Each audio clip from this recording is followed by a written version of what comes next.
guys, what's up? On this video, unbox natin yung binili natin sa Shopee. Natutulong sa ating measurements. So this is just 150 pesos. Hindi ko alam na kung ano to.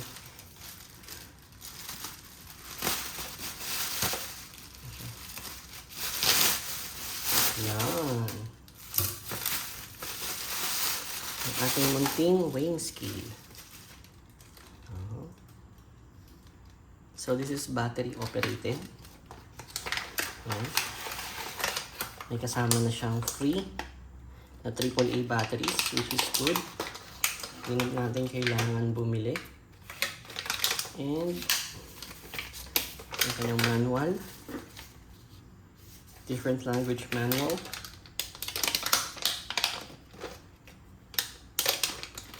Okay.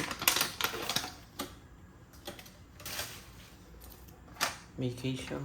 Ang ganda. So, hindi siya case. Ano siya? Yung lalagyan. Oh, diba? Noise. Okay. And may isa pa. And this one, cover na lang to ng stainless. Kasi ano siya.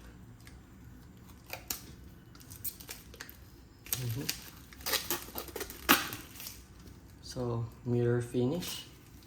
Ganda. Okay. So, yan po siya. Aesthetic. Alright. Install natin yung batteries.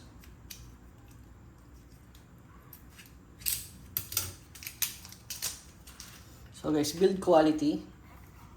Stainless to.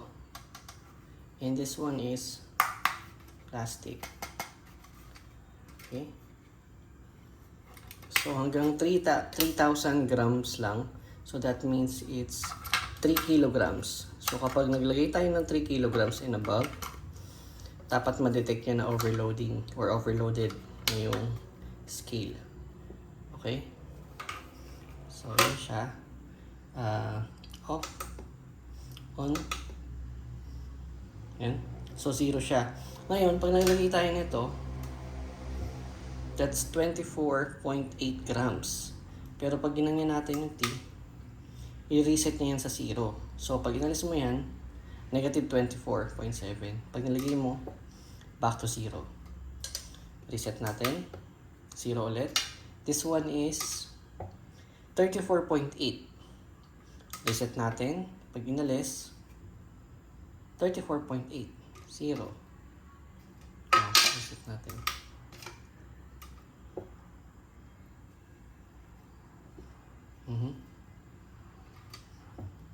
So may mga discrepancy siya sa point sa mga milligrams.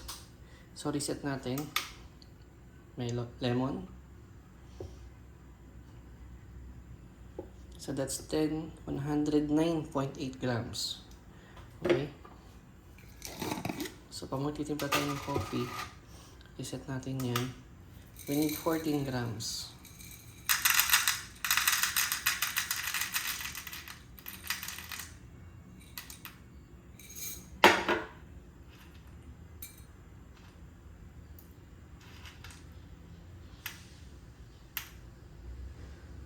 Yan.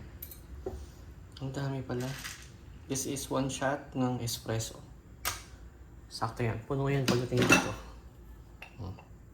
Pag nadurog natin yan, sakto yan dito sa ating portafilter. Alright. So far, looking good po yung ating nabiling weighing scale.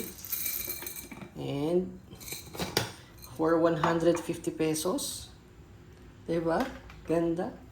Ito, ilang kilo na ba ito? 320 grams. Nice. Nice. Katawa naman. Reset. Oh. Very good. So, yung link nito, ito, nandyan. Click nyo na lang yan para maka-order kayo sa Shopee. Or sa description. Check nyo na lang. Yun lang guys. Thanks for watching. See you on the next video. Bye now.